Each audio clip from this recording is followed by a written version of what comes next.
సద్బుద్ధి సద్భావనతో ఉంటే మనుషులు అవుతారు. కాబట్టి అట్లాంటి కలిగించడానికే స్వామి మనల్ని పరీక్షలు గురి చేసి మనలో మానవత్వతను నింపుతాడు.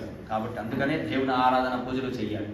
చతుర్థోధ్యాయ ప్రదా ప్రారంభ ధనవెచ్చును మదవెచ్చును మాత్సర్యం వెన్ను రీతి ఈ వైశ్యులకు సంపద రాగానే ధనమధాంతము చేత విలాసంబుగా ప్రయాణం కాలం గడుపుతుండగా అక్కడికి సత్యనారాయణులకు ముసలి త్రిదండి అనేటువంటి సన్యాసి వేషధారి వారి వద్దకు పోయి వారిని ఇట్లా ప్రశ్న చేసి, ఓ నాయన్లారా, మీ పడవలో ఏమి ఉన్నాయి అని చెప్పి ప్రశ్న వేశాడు. అందులకు అక్కడ ఉన్నటువంటి ఆ వైశ్యులు చూడండి, ఈ శ్లోకం ఎందుకు చెప్పారు? ధనం వస్తే మదము చేత మాత్సర్యం, మాత్సర్యం చేత క్రోధము. చూడండి, ఒకదానితో ఒకటి వస్తాయి. ఇప్పుడు షుగర్ వస్తే బీపీ ఎట్లా మనకు రోగాలు వస్తున్నాయో అట్లాగా ఇవన్నీ చాలా పెద్ద జబ్బులు, హర్షడ్ వర్గాలు అనేటువంటివి. వాటిని మనం జయించగలగాలి. ఎవరి మీద క్రోధము, కోపము, నాకు ఇంత డబ్బు ఉంది అంత డబ్బు ఉంది, ఏది చివరిలో రావు. మనం చేసిన పుణ్యకార్యాలు, పూజా ఫలితాలే మన వెనకింటి ఉంటాయి. అట్లు నారాయణుడి వీటిలో ఆ భక్తి ఉందా లేదా అని పరీక్షించదలిచి అక్కడికి పోయినాడంట. ఒక త్రిదండి అనేటువంటి వేషధారి వెళ్ళి అక్కడ ప్రశ్న వేసినాడు, అయ్యా ఏమున్నాయి మీ పడవలో? ఏదో ఉన్నాయి స్వామి అని చెప్పి కాస్త ధనమో ఇచ్చుంటే వాడికి రెట్టింపు ధనాన్ని ఇచ్చేసేవాడు అప్పుడే, వాడిని పరీక్షించడు. కానీ వీడు నా దగ్గర ఏమీ లేదు అని ఒక దుర్మార్గమైన సమాధానం చెప్పాడు. స్వామి, ఏమడుగుతూ ఉంటేవి? నా పడవలో ఉన్న ద్రవ్యమును అపహరించుటకే, దొంగిలించుటకి ఇట్లా మాట్లాడుతుంటేవా? అట్టిది ఏమీ లేదు.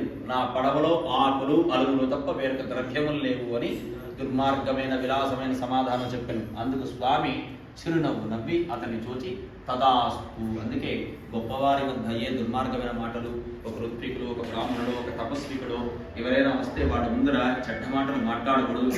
తదాస్తు అంటే అవి ఎట్లే జరుగుతాయి, వాళ్ళకి ఆ శక్తి ఉంటుంది. క్రితము కృష్ణ పరమాత్మ యొక్క కుమారుడు ఈ విధంగానే తను ఒక ఆడవేషం వేసుకుని ఋషులు అప్పుడే తపస్సు ముగించుకుని వస్తూ ఉంటే వారిని చూసి విలాసంగా మా యొక్క కన్యకకు అంటే మా ఆడబిడ్డకు ఏ బిడ్డ పుడుతుంది అని విలాసంగా అడిగాడు. మగవాడికి బిడ్డ పుట్టడం ఏమిటి? ప్రకృతి విరుద్ధం. ఋషులు అది తమ జ్ఞాన నేత్రంతో చూసి ముషలం పుడుతుంది అంటారు. ఆ ముషలం ద్వారా వచ్చిన దర్భతో కొట్టుకుని యదువంశం మొత్తం పోతుంది. చిట్ట చివరికి కృష్ణ పరమాత్మతో సహా అంతటి గొప్ప శాపం కలుగుతుంది ఋషుల యొక్క శాపం. కనుకనే భగవంతుని దగ్గర లేదా ఎక్కడ ఋషుల దగ్గర ఎక్కడైనా పోయినప్పుడు మనసావాచకరణ ఏ అన్యథా లేకుండా ఎందుకు నిర్మలమైన పూజను దేవుడిని నామస్మరణ చేయమంటాము? ఇట్లాంటివి వచ్చినప్పుడు అవి జరిగితే దుర్మార్గంగా ఉంటుంది. ఏదో ఒక మంచి కోరామనుకో మనము బాగుంటాం, అందరూ బాగుంటాం. ఇట్లు ఆ భగవంతుని వద్ద ఇక్కడ పలికిన మాటలకు ధనాస్తుని చెప్పి ఆయన కొంత దూరంలో ఉండి తపస్సులో ఉండిపోయాడు.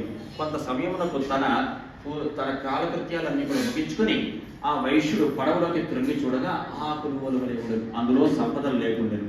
అది గమనించినటువంటి ఆ వైశ్యుడు ఏడుస్తూ బాధపడుతూ ఉండగా తన అల్లుడు అతన్ని లేపి, ఓడెల్లు నాయన, ఇప్పుడు ఎందుకు బాధ చేస్తా ఉన్నావు?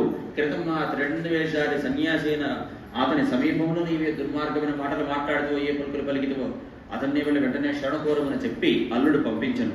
అప్పుడు వెళ్ళి నమస్కారాలు చేస్తున్నాడు. కష్టం కలిగితే కానీ దేవుడు గుర్తురాడు. ఎవరికి దెబ్బ తగిలితే అమ్మ అంటాం, అది లేకపోతే అమ్మని కూడా మర్చిపోతాం. అట్లాంటి మనుషులు. కాబట్టి అప్పుడు వెళ్ళి నమస్కారాలు చేస్తున్నాడు. అతను చూసి ఈ విధంగా పలికినాడు ఆ త్రిదండి అయినటువంటి సన్యాసి, ఓ ఈ దుర్ముడా, దుర్బుద్ధి గలవాడా, ఊరళ్ళము, నా పూజను మరచిపోతివి, నా వలన మళ్ళీ కష్టాలు వస్తున్నాయి నాతో చెప్తుంటేవా అని అడుగుగా, స్వామి మన్నించుము, బ్రహ్మరుద్రాలు సైతం మీ మాయను తెలుసుకున్న శక్తి ఎవరికి లేదు. నేను మానవుడను, నేను మీ మాయ చేత మోహితుడు లేదు. కనుక మీ మాయ నుంచి తేరుకుని నన్ను రక్షింపుమా అని చెప్పి ప్రార్థన చేసింది. అందుకు నారాయణుడు సంతోషించి, నాయన భయపడద్దు అని చెప్పి అతని వద్ద పోయిన ధనమును వెళ్ళి అతనికి ఇచ్చి రెట్టింప ధనం కూడా ఇచ్చి ఇక నీ ఇంటికి వెళ్ళము అని చెప్పాను. మళ్ళా అతన్ని పరీక్షిస్తాడు విష్ణు. చూడండి, ప్రతి నిమిషం పరీక్షలు వస్తున్నారు. ఏమి అంటే తను వస్తూ ఉన్న సముద్ర తీర గర్భంలో పడవను నిలిపి తను వస్తూ ఉన్నటువంటి వార్తను తన ఇంటికి తెలుపమని ఒక దూతను పంపించింది. ఆ దూత ఇంటికి వెళ్ళి ఆ తల్లి కూతుర్లు ఇరుగుతో కూడా ఈ విధంగా చెప్పరు, ఓ తల్లులారా, మీ యొక్క భర్తలు వస్తూ ఉన్నారు ఈ రోజు అని చెప్పగా ఆ రోజు విశేషంగా వాళ్ళు సత్యదేవుని వ్రతం చేస్తూ ఉన్నారు. వ్రతము చేసి ఆ తల్లి కూతురు ఇరువురు కూడా స్వామి పూజలు చేస్తున్న సందర్భంలో ఈ వార్త తెలిసిన పిదప తల్లి పూజ చేసి ప్రసాదం భక్షించి తిరిగి వెళ్ళింది. కూతురైన కళావతి మాత్రం ఎన్నో దినములై వివాహమైన వెంటనే వారికి కర్మలు కలిగినాయి పాపం. కనుకనే భర్తను ఎన్నో రోజులు చూడని ఉత్సాహము చేత భర్తను చూడాలనే సంకల్పంతో పూజలు చేసినది కానీ ప్రసాదం తినటపరచినది. తత్కారణము చేత శ్రీహరి ఆమె భర్తతో పడవలో ఉన్న ద్రవ్యంతో సహా చూస్తూ ఉండగా నదీ తీరంలో, నదీ గర్భంలో ముంచివేశాడు. ఇది గమనించినటువంటి ఆ వైశ్యుడు తన కుటుంబం అంతా కూడా ఆ కన్యకను చూసి రోదన చేస్తూ నీ కర్మ ఏమని చెప్పవచ్చు అని చెప్పి బాధపడుచు ఆమె తన భర్త యొక్క పాదుకలను శిరసపైన ఉంచుకొని చితిని ఏర్పాటు చేసుకుని సతీ సహగమనమునకు సిద్ధమైపోయి. అంతే, ఒకప్పుడు భార్యాభర్త సంబంధం అంటే ఎలా ఉండేది? వేరే ఆలోచనలు ఉండేటివి కాదండి. భర్త అంటే భర్తే, భార్య అంటే భార్యే, ఒకరికి ఒకరే. ఆ సద్భావన సద్బుద్ధి ఉండింది కాబట్టి పతివ్రతలుగా మహాత్ముని తలుచుకుంటూ ఇప్పటికీ ఉన్నాం. కాబట్టి అట్లాంటి సద్బుద్ధి అందరికీ కూడా కలిగించాలి ఆ పరమాత్ముడు ఇవాళ ఇక్కడ వచ్చినట్టు ప్రతి ఒక్క కుటుంబానికి కూడా. ఇట్లు చేయగా